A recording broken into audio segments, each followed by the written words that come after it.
and welcome back to the Calm and Connected podcast. I'm your host, Janine Halloran, and on today's episode, I get a chance to speak with Ned Johnson, who is an author, a speaker, and the founder of Prep Matters, so he's all about test prep. But what I really know him for is as an author. So he has written a book called The Self-Driven Child with a co-author, William Stidricks, but I absolutely love this book. And so I got a chance to really do a little bit of a deeper dive into a couple of the concepts that he talks about in the book. And so I hope you take a few minutes and enjoy our conversation. Ned, thank you so much for being here. Thanks for coming on the Calm and Connected podcast. Janine, thanks for having me. It's always fun to talk with you. Yeah. So for people who don't know you, I'd love for you to just take a few minutes, share a little bit about you and your work and what you're doing right now. Sure. Well, I have two jobs. My day job is for coming up on 30 years. I've been a test prep geek, so I help students prepare for and battle a whole alphabet of standardized tests, SAT, ACT, and graduate tests, blah, blah, blah, blah, blah. And since late 2000s, or 2018, when my first book came out with my co-author, Dr. William Stidricks, who's the clinical neuropsychologist. So we've written a book called The Self-Driven Child and a book called What Do You Say? Kind of how to talk with kids. And both of these are centered around the idea of how important it is for us as parents to help kids learn to run their own lives before they leave the household. And we'll talk more, I suspect, about fostering in kids a sense of control for both trying to help kids be intrinsically motivated and also to help them be tolerant to stress. So that's kind of my night job. That's great. And you know what, for people who don't know, Ned and I actually did a conversation with Spark Kindness in December, and we had never actually met before. And it was really fun to sort of like get to know this person whose work I'd really admired. And then we sort of connected and I was like, oh, we should be on each other's podcasts. So it's fun to be able to make those connections and know about your work. So that I wanted to really focus on the self-driven child because there's some really phenomenal stuff in there. Like you can see, like I've bookmarked things, like I always try and find like new strategies for kids. So I'd love for you to share a little bit about why it's important for kids to feel a sense of control. So it's interesting. So Bill Stidricks and I were lectured a bunch to schools and parents groups and kids about how it is that young people, in this case, mostly kids and teens, how do they become intrinsically motivated? And kind of did a deep dive on this. And Bill and I were palling around for a while, and they said, at some point, he said, it feels like it might be worth writing a book about some of this stuff that we think is important.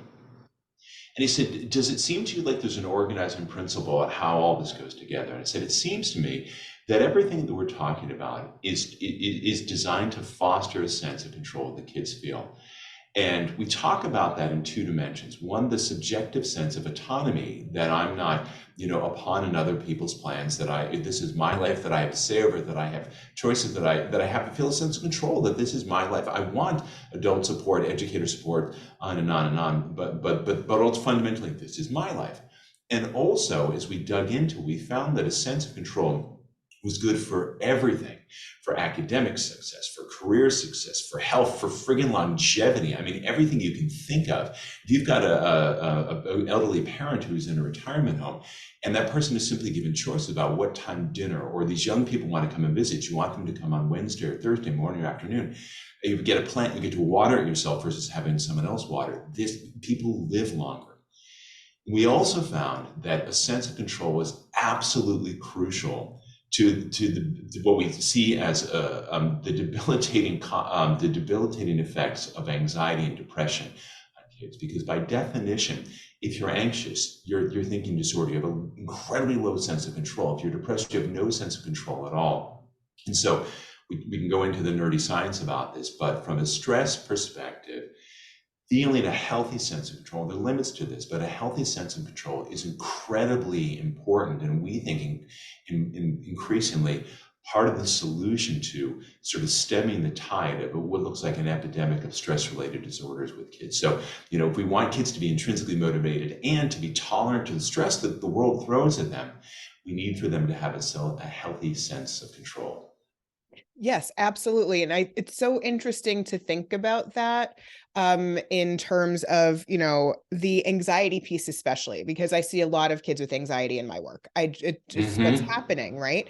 And and as I've worked for so many years in the career, and so I've seen the anxiety increase over time. And Mm-hmm. it's one of those things where I've seen that increase, but you've seen a few other things sort of fall by the wayside, like unstructured play, but the sense of control and the sense of control that parents exude over their lives has definitely shifted as well. And it's interesting to think about all these different factors that are going into this. And I know a lot of times people have been talking recently about COVID, and I totally hear that, but it was Yeah, yeah. happening before COVID. So Oh don't, goodness, yes. yeah, Oh right, goodness, yeah, yeah, exactly. yeah. Yeah. You, And you like don't it get was off the hook that easily. right, exactly. It's not just COVID. It was happening before, and we still need to address those things that were happening pre-pandemic. Now we just have a pandemic on top of it. That's fine. But like we just but we have to deal with it, right? And so I love your concept of the parent as a consultant. So can you speak a little bit about that so people can Yeah, if I may, let see? me jump for two quick points. Your point about play is unbelievably important, and it's it's easy for adults to forget this, right? But play is really when kids learn to regulate their emotions, right? They're building the pile blocks and the thing falls down and they get frustrated, right? Or you and I are playing and I'm kind of being a bit of jerk, and you got to figure out how do you get your needs met, or how do you use the leverage of like, okay, Ned, I'm taking my ball and going home. How do we learn to navigate those things? And increasingly, I mean, I don't know when play dates were created, but the whole concept of it in some ways is so backwards, right? Because learning to approach friends, hey Janine, do you want to come over and play with me? That's an incredibly important skill, right? And the study that just came out, what, a month ago, about how young people, teenagers, are just so incredibly averse to conflict because they have no experience handling conflict, which goes, of course, into your work about coping, that we know that in order to be able to take on big challenges or take on scary situations or social stresses or any, if we know that we can cope, if we have coping skills to handle that, then we're not as adverse to it. And just to come back to the consultant in just a moment, some of the most significant work that we think about the sense of control comes from a guy named Steve Mayer. He and Martin Seligman, who founded positive psychology, did all this work on what's known as learned helplessness. And what he found, there's this great paper called Learned Helplessness at 50, kind of what we got right and what we got wrong. And he said the thing that we got wrong was this. It wasn't that these, in this case, animals are being mistreated, shocked, and then left in cages. And then when the cage doors open, they just sat there and endured the shock. It wasn't that they learned to be helpless, but rather that they failed to ever learn a sense of control. So back to the coping mechanism. The great study that they did is they put two rats in a cage. They both had their tails out the back and were administered mild electric shocks. Not life-threatening, but really unpleasant and pretty stressful because you wonder, when's this thing coming, right? Rat A has a little wheel in there, and when the shock starts, he spins the wheel and attenuates the shock and it stops. And he's like, oh! And at a neurological level, this is what coping looks like, because his prefrontal cortex explodes with activation. It dampens down the stress response, the amygdala, and he gets this wiring of the prefrontal cortex controlling the stress response. And this is what the single best neurological marker of mental health is, how strong the connections are between the prefrontal cortex and the amygdala. And so the recipe for developing resilience is having some kind of adverse experience and being able to cope with it, not getting saved, not mom or dad or the neuropsychologist or the test prep, jumping in to save the day, Yeah. but having the experience of being able to cope with things yourself. So this brings it back around to the idea of a consultant. As parents, we are wired to protect our kids, to soothe them, to prevent bad things, fights with Janine, or getting a really bad grade on a test or whatever. But the challenge is, when we save our kids, we deprive them of the experience of coping with things, of saving themselves. So if you go back to that experience, there was rat A that over there spun the wheel. There was rat B who experienced the exact same shocks because he was yoked to A, meaning when A got shocked, B got shocked. When A spun the wheel and stopped the shock for himself, he also stopped the shock for B. And sure, B's like, yay, brother A, you're the best.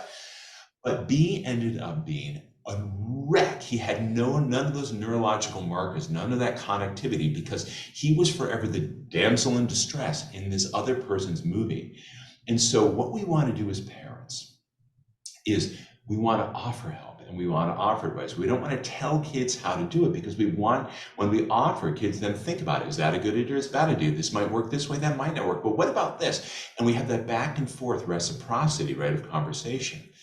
We also let kids make their own decisions as much as possible, which makes some people crazy. Like, are you kidding? Their brains aren't fully baked. Well, brains develop in the ways that they're used. So we want kids to make decisions so that so as long as they're informed and weigh the pros and cons of that, because that's real work as well. And you don't become a good decision maker by watching someone else make decisions for you, but by making them yourselves, which of course means they're going to make mistakes, which brings us to the third part of a parent consultant is, as much as possible, we let young people solve their own problems, because there can be no greater sense of confidence that comes from the ability to cope than knowing that, geez, when I screw it up, when I make a hot mess, that I have the tools within me, or I know where to go and ask for help to fix this, as opposed to, oh my God, what do I do? And I wait for someone to rush in and save me. That is a terribly disabling place to be.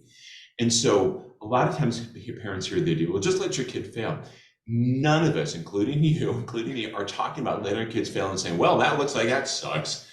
But rather just making this pivot from being constantly and only the lifeguard or the manager, but rather pivoting into this position where instead of walking in front of our kids or pushing them from behind, we're walking side by side and say, that looks hard. Would you like a hand here? And at first it's like a paralyzing thought, like, what do you mean I'm not in charge?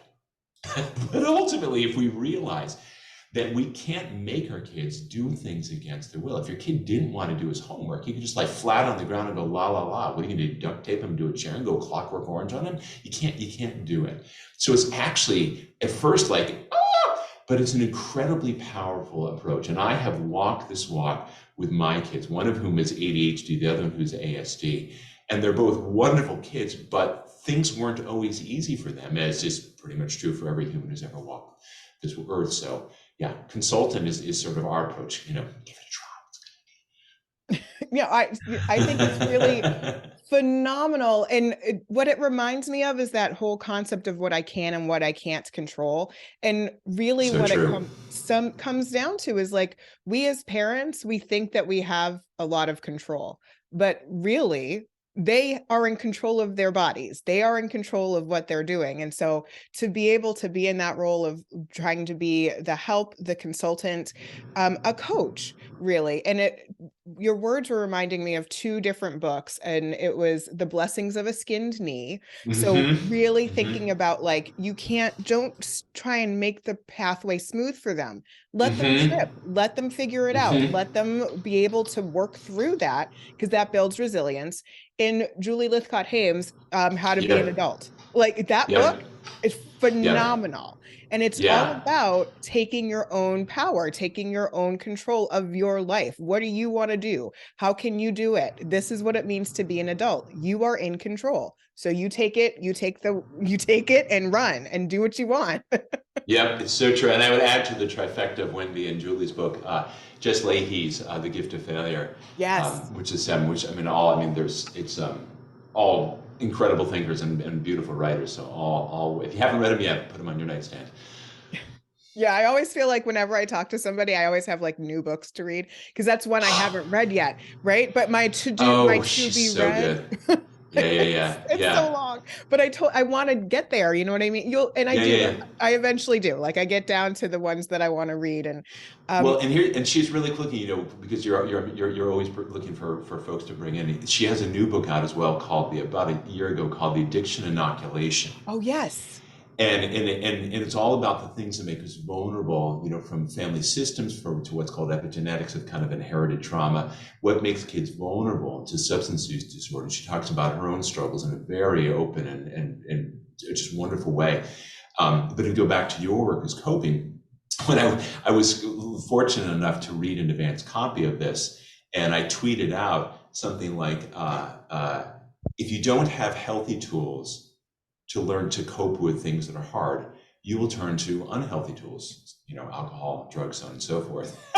And she shocked that she responded. She said, "Hey, would you like to write the spark notes for the addiction inoculation?" Oh, wait, you just did. And so she would send some beautiful thoughts in there, very much in line with your work, and is that when kids don't feel a sense of control, and when they don't have ways to cope in a healthy way to relieve stress, if left unchecked, they will turn to unhealthy ways, including abuse of alcohol and various substances. Because if they don't have help, they need to have some way to relieve stress, and they will end up in the ways, stress relieving methods that we don't want them to. Yep. Yeah, absolutely. I feel that same way.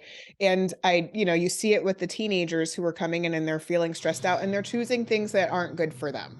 They're choosing lots of lots of strategies that are not healthy. And I want to talk with them about that and be like, listen, that's why I wrote the Coping Skills for Teens workbook. There are things that you can do other than going and binge drinking on the weekends. Right, There are things you right, can do other than right, vaping. Like, please, right. please, please choose something different. Try and choose something healthy so you can build on your skills and know what to do and know how to handle it. Because when it comes down to it, that's temporary. That will take it away for a second, and it's actually not taking it away. You're just suppressing it. Like, That's exactly right. you're That's like, exactly right. it feels like it's being solved because it's a quick fix, but That's it's exactly right. absolutely not. And that it is one of the things that I really want to do in my work with teenagers, is help them Mm-hmm. figure this out. Because I don't want Mm-hmm. them to be like, like 20 years down the line, like, oh gosh, I really need to come up with some different strategies for myself. No, let's do it now. Let's do it while you're a teenager. Let's do it while you're a kid. Let's figure this out. And this is so true, and this is the point that you made when you were kind enough to visit me on my podcast, that what we do as parents is so important. Because if I come home and I have a dickens of a day and I, kick the dog and yell at my wife and then say, "I need a drink," right? Yeah. Without, the kids, whether they're listening, they're always watching. Yeah. And so we want to model, say, "Man, I've had a heck of a day. Can you all give me 15 minutes so I can just go meditate?" I do that. My wife is often kind enough to make dinner for me, and I'll come, can I just 10 minutes to close my eyes? And then I come back and I'm just a better person. Yep, absolutely. It's all about modeling Mm-hmm. that calm, modeling that being able to manage yourself in ways that are healthy and safe as well. So that actually leads me to my next question, which is Oh, about good. about being that non-anxious presence for a child. So as a parent, to come into a situation, Oh. right? It is so hard to be like, I'm going to be calm. I'm going to be cool. I'm going to be collected. What would you say to parents or educators or anybody who's in a helping profession working with kids? What would you say to them to be that non-anxious Oh, presence? man. Yeah. So first of all, I'll sort of enumerate just a few of the reasons why it's so important. The first is that, particularly what we all seen, the real stress that because of so many things that have been hard, particularly in the last 3 years since COVID started. And the first of which is this: that if there's a silver bullet against the effects of stress on developing brains of young people, it's a close connection, ideally to a caregiver parent, or maybe sometimes it's a teacher, educator, someone outside of the house. But if there's a silver bullet, it's for a young person to have a close connection to someone else. So I'm literally sitting here in our office in DC, and we had a group, when we were writing this book, we had a group of 25 kids from public high school that's a stone's throw across the way from my office. And Bill asked them, "Who do you feel closest to in the world?" And sometimes it was my mom, sometimes it was my dad, my aunt, my uncle, my grandma, my older sister, cousin, whatever. And he said, "What is it about them that makes you feel close to them?" And he said, and we got two answers. One, they listen without judging. And the second was, they don't tell me what to do all the time. So here's what happens when we're not a non-anxious presence. Even if we kind of are, we as humans, we talked about, I'm wired as a parent, you're wired as a parent, to soothe and protect our kids. Well, what happens is when our kids bring problems to us, our brain naturally goes into overdrive. You got, what about this? What about this? Have you talked to Janine? Have you talked to a teacher? Well, if you study harder next time, or it's not that big a deal, kid, or just let me concentrate. It's only one quiz, let it go. But that latter one feels like I'm judging them. You shouldn't be feeling the way that you're feeling. And the former is telling them what to do. And what happens is it's really invalidating, and kids don't then want to bring those problems back to that person who invalidated them. And especially if we do look, oh my God, you got to see on this. This is junior year. Don't you understand? Which never helps the situation, because when I get going, that stress is contagious and I affect my kid as well. And then all those executive functions of decision-making, problem solving that we want to be online are nowhere to be seen. And the third part to being a non-anxious presence is that we as parents, at least in our heads, believe that we want to help. And I believe for most of us, most of the time, that's true. It's hard to help people with problems that we don't know about. And so if we want our kids to approach us or any other adult with problems rather than struggling alone, we have to have energy where they come to us and you go, wow, that's a lot. That must have been a really hard thing for you. Empathy and validate, use it, empathize and validate. And then say, is there a way that I can help? Or I have a couple thoughts on that, can I run that by you? And what we're doing in that moment is saying, yeah, I see you, I hear this, and I'm with you. I'm not going to pieces, because when we respond with as much energy or anxiety or fear or tears as does our kid, we're in the deep end of the pool with them, and we're not helping them, right? So I think I may have shared this story with you. When I was recording the audiobook for our second book, What Do You Say? How to Talk with Kids, I came out from the studio. It was the first day of the studio. I got my wife on the phone. And our son had been having all these migraines, and and so we called and said, well, Vanessa, so my wife said, let me get him. I just had him. We'll call him up on the phone. And she and I are talking to him and how much ibuprofen is too much, and are you hydrating and sleeping enough? I'm like, well, what do we know about migraines? And then he drops a word, okay, and then he drops another word, and then 4 sentences later, it's just gibberish. Now, I did a little emergency medicine as a ski patrol in my 20s, and I'm thinking, oh my gosh, I'm thinking this is having a stroke, right? And so I have my wife call me on the line, and she goes off and calls 911 in the camp where he was working, all this stuff. And then I'm just talking with him, and I talked with him about this just a couple months ago, and he said, you were freakishly calm. And I laughed. He said, but when you said, Matthew, there may be something that's not right here. That's when I got really afraid. Yeah. And I think about this because, if you go to the doctor, I had cancer 10 years ago, and I think I'm out of the woods. My son had basically the same cancer, different part of his body, the same cancer. When my doctor said, well, good news is, Johnson, you chose the right kind of cancer, and here's the plan, and 95% of the time. And he just acted like, yeah, you got a mole on your left elbow, we probably want to get rid of that. And was just, and no matter what the situation is, things go better when the person or people who are in charge aren't overly emotional, aren't overly reactive. Now, I understand that some people are more wired this way, and some people are just more responsive. They just have a more sensitive stress response. And so I don't want anyone who's listening to this to be like, oh my God, there's one more thing I'm screwing up. But I'll say this, particularly if you have kids who are my kids are now out of high school, but if you have kids who are younger, 2 things that are really helpful in my view. One is to put a huge priority on just enjoying your kids. And this is kind of like weird, because when kids are struggling, school, social, whatever, they're drinking, they're doing things that are making us crazy and fearful.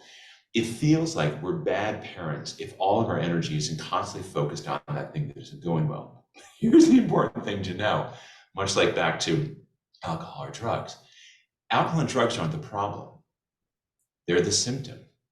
They're the symptom of a poorly regulated stress response. And for a kid who doesn't yet have healthy coping mechanisms, or a kid who's struggling in school, isn't trying to struggle in school, yelling at him isn't likely to be the solution, right? But you want to put on your consultant hat, your non-anxious consultant hat, and try to figure out what's going on in that situation. The second thing to be in a non-anxious presence is please, please, please, please, please take the long view. Because if our kid is behind now, or we have a kid who's a C student, all of our fears are really about the future. Not that my kid got a C on the history. I'm like, who cares, right? But we're, oh my God, they're going to have a C life. And I get that. I was just at a school here in Maryland yesterday where they're all 7th and 8th graders, which is always a interesting time of life. And it's a school for kids for whom learning is a little harder. And I said, for any of you who's ADHD, can you raise your hand? 75% of the hands went up. Anyone who's autistic here, 10% of the hands went up. How many people dyslexic or have a reading issue? Like 40, 50, 60, right? Other than, like, basically everybody there. Everybody there. Learning was harder for them than it was for other people. And what I left them was a line from Bill Stickshard, my co-author. He said, Bill's 74 now, and has been studying brains for a long time. And he said, the single most useful thing I ever learned about brains, and people can file this away, the single most useful thing I ever learned about brains is how slow to develop is the prefrontal cortex. Now, a lot of parents hear this and think, well, that's why we can't let our kids make their own decisions. I'm a pathologically optimistic person. The hopeful way to look at this is that things that are hard now will be easier later. They may not be easy, but they'll be easier later. And so every kid who's having a hard time, you just say to them, I'm confident your easier days, your best days are ahead of you. You're going to be a late bloomer. My daughter, who was literally diagnosed with autism like several months ago, she left the school that she was in, like the school, private school in DC, left full school refusal at the end of eighth grade. So I'm a guy who hopes people get into college. I'm having a day about this. And so we were out for a walk, and she is super upset. And I'm feeling it too. And I just looked and I said, listen, you are going to have a great life. You're funny as all get out. You're smart as a whip. You're really kind. You're super creative. It's going to be great. She's like, sure doesn't feel that way. I said, I know it doesn't. It's hard right now. Everything you care about is hard. It's hard. But I don't like to play the I'm older than you are card, but I'm going to do it once because I've walked this walk. I mean, my life was a mess. I was in a pediatric psychiatric hospital in 7th grade. It was hard, right? But for every kid where things are hard, please hold on to the thought that they too want their lives to work out. And when we can be confident that maybe not every hour, every day, even every year, does it look like they put in that effort in, they want their lives to work out because it's the one life that they have. And it's much easier for them to continue to work hard to solve their own problems when their executive functions are online, when they're more calm. And so it's easier for them to have the sense that I can build a life that I want if we can be less anxious and believe that, yeah, my kid can build a life that he wants. I don't know how, or I don't know how, right? But take that long view, because Bill has a Christmas card from a family a few years ago, and he said worked with all 3 of these girls, and he said in school it was just a hot mess. Everything was a disaster. And he gets this Christmas card or holiday card, whatever it was, and these 3 lovely young women with their spouses and their like dogs. And the mom at the bottom of it had said, you were right. Yeah. They all turned out great. And so this, particularly the last 3 years, parenting has never been easy, but the last 3 years have not been the hardest time in the history of parenting.